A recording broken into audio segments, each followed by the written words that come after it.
Attends, il y avait un truc à faire? Non. Normalement, dire bonjour, mais tu fais jamais. J'avais envie de faire une vidéo pour ceux qui sont en train de réfléchir à acheter une montre automatique, mais qui ne savent pas trop à quoi s'attendre en faisant cet achat. Et j'ai noté 7 points que je juge importants à savoir avant d'acheter sa petite montre.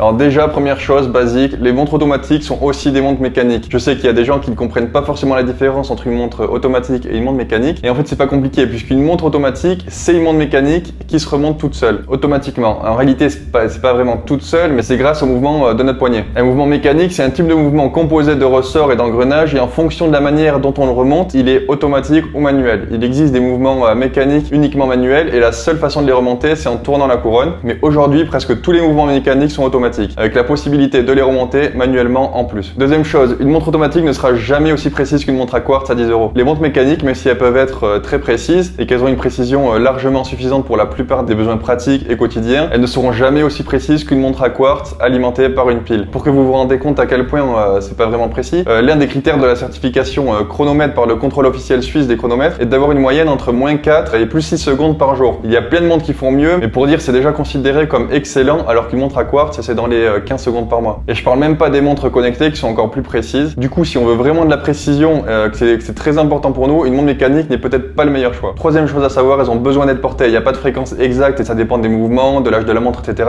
Mais si vous avez plusieurs montres et qu'il y en a une que vous ne portez quasiment jamais, il faut quand même la faire tourner de temps en temps. Ou au moins la mettre sur un remontoir qui simulera des mouvements de poignet. En fait, c'est pour éviter que les huiles se figent, comme tout ce qui est mécanique d'ailleurs, comme une voiture par exemple. C'est pas super qu'elle reste plusieurs mois sans tourner. Pour son bien, il faut la faire rouler de temps en temps. Et quatrième chose à savoir absolument, vous allez devoir régler l'heure très souvent. En général, on a entre 40 et 70 réserves de marche sur la plupart des montres automatiques. Bon, il y en a qui font beaucoup plus. Donc si vous la laissez 2 ou 3 jours sans y toucher, elle va s'arrêter. Et quand vous allez la reprendre, il va falloir à nouveau régler les jours, la date, l'heure. Donc c'est un détail, ça prend 30 secondes. Et moi qui n'ai pas de remontoir automatique, c'est une des raisons pour laquelle j'en porte une 2 semaines, puis une autre 2 semaines, plutôt que de changer voilà, tous les 2-3 jours et de la régler à chaque fois. Cinquième chose, ne jamais changer la date tous les jours pendant leur changement. Par exemple sur les Seiko moyenne gamme, la date commence à bouger à partir de 22 h jusqu'à un peu plus de minuit. Il ne faut surtout pas changer la date pendant que le disque est déjà en train de tourner. Pareil pour les jours, le changement se fait un peu plus tard. Il ne faut surtout pas changer les jours à ce moment-là. Ce que je vous conseille pour être sûr, comme ça pas besoin de retenir les heures de la zone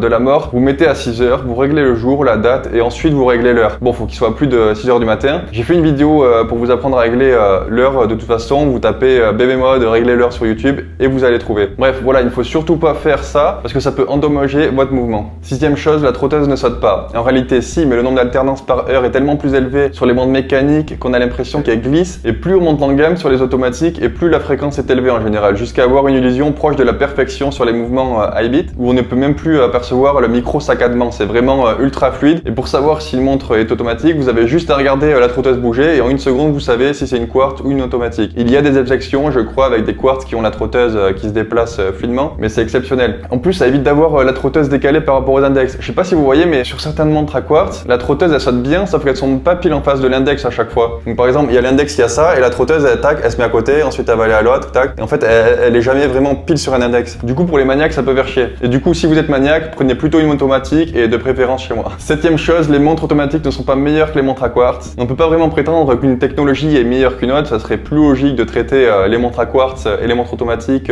comme des choses complètement différentes. Ça n'a pas vraiment de sens comparer deux technologies aussi différentes, même si la finalité est la même. Ce serait comme comparer des voitures électriques et les autres, chacun a ses avantages et ses inconvénients. Mais quand vous choisirez votre montre, il est important de faire la distinction entre une montre à quartz et une montre automatique. Votre choix affectera la durabilité, la conception, la précision, le prix et les besoins d'entretien. Il faut vraiment regarder l'ensemble de la montre et voir si elle coche toutes les cases de vos critères sans forcément regarder la technologie pure du mouvement, à moins que ce soit ça qui vous fascine justement. C'est déjà la fin de cette vidéo, je vous le demande presque jamais, mais je vous demandais de mettre un pouce bleu si vous avez apprécié la vidéo, de vous abonner, de mettre un commentaire. Ça vous prend vraiment une seconde et pour moi ça m'aide énormément. J'espère que vous avez appris des choses avec cette vidéo. Bon mode.